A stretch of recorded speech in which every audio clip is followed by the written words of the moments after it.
আমরা মানছি না, মানবো না, মানছি না, মানবো না। আমাদের গ্রাম প্রধানের অসম্মানে আমরা মানছি না, মানবো না, মানছি না, মানবো না। কলম ছড়াব বিএসএফ সেবক খাইনাইबाय শাকनांगिया खालायजाखा पारानि प्रधान शाकनांगिया खालायजाखौ हनै कक सिलजामुंबाय गामियामजिनि लुगुरक थांफाय खालायमा लामा कासुखा उलो कलम छरा बिएसएफ रक फायै गामियामजिनि लुगुरक बाय कक सावै थांफाय खालायमा लामा कासुमानि रसावै नाखा गामिनि लुगुरक सावै मानखा हा आरिबो तारबेरा तंमाइया गुलोबो सेक्टे करे हा आरि गाना गिनि तंनाय तंकसं लुगुरकनि फासलो सारिक जराबो साउथ कलम छरा ग्राम पंचायतनि प्रधान बापन सरकारन कलम छरानि बिएसएफ सेबक खालायनाय बाय शाकनांगिया खालायजाखौ हनै कक्तुमा कासका उलो गामियामजिनि लुगुरक सायमानै थांफाय खालायमा लामा कासका तै कलम छरा बिएसएफ बाय कक सावै थांफाय खालायमा लामा रसावै नाहालायखा लुगुरक গত 5 তারিখে রাত্রে আনুমানিক 9টা থেকে 9টা 10-15 এরকম সময় আমি প্রত্যেকের দিনের মতো আমাদের দক্ষিণ কলমছড়া বিজেপি পার্টি কার্যালয় থেকে আমি এখানে বাড়ির উদ্দেশ্যে আমি বেরিয়েছিলাম। ওইখানে আমার দক্ষিণ কলমছড়া বাজারের আপনার রাস্তায় এখানে আমি সহ আমার 5 জন সহযোগী আমরা দাঁড়িয়েছিলাম। হঠাৎ করে কলমছড়া আপনি বিএসএফ ক্যাম্প থেকে বিএসএফ এর একটি গাড়ি এসে আমাদের সামনে হঠাৎ করে দাঁড়িয়ে যায়।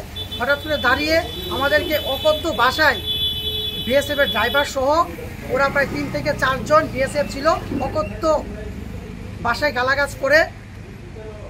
আমি ওই সময় গ্রামের প্রধান হিসেবে ওনাদের সামনে পরিচয় দিই। পরিচয় দেওয়ার পরেও ওনারা বিশ্রী ভাষায় ওনারা অনেক গালি দেয় আমাদের। এবং তার এই ঘটনার পরে আমি বিএসএফের আমি কোম্পানি কমান্ডার থেকে শুরু করে বিভিন্ন আধিকারিকদেরকে বিষয়টা আমি জানিয়েছিলাম।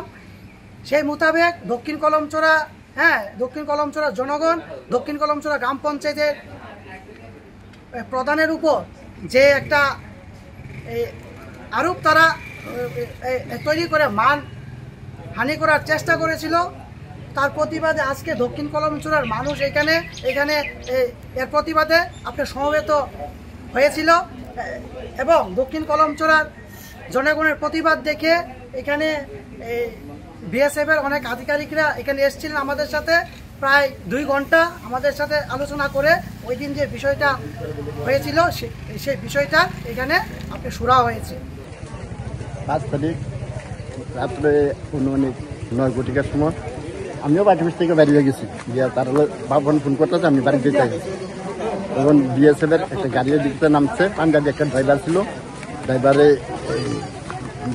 ধমকাইতে আসে। বাবন কাছে কি হয়েছে বলছে বাবনটা ধমকাইছে আমি গাঁওকা প্রধান কি কোন বাবনের কথা শুনতে রাজি না, তো গালি গালাজ আরম্ভ করছে। বাবনের মা বাপ পিল্লা মারে গালি দিতে আছে বই করে বাড়িতে গেছে। এখন কি হয়েছে? আপনারা আন্দোলন করছেন? আমরা রাস্তা অবরোধ করে সেটা আন্দোলন করছে, সাহেব সেটা নিয়ে কম্প্রোমাইজ করে লেগে করা হয়েছে। আপনারা কি কম্প্রোমাইজ মানছেন? এখন সবাই মানলে আমি দেখলাম আমরা তো শান্তির মতো মিললে চলনে লেগে যাই। তারা কি বলছে? তারা কইছে ব্যবস্থা নিতে।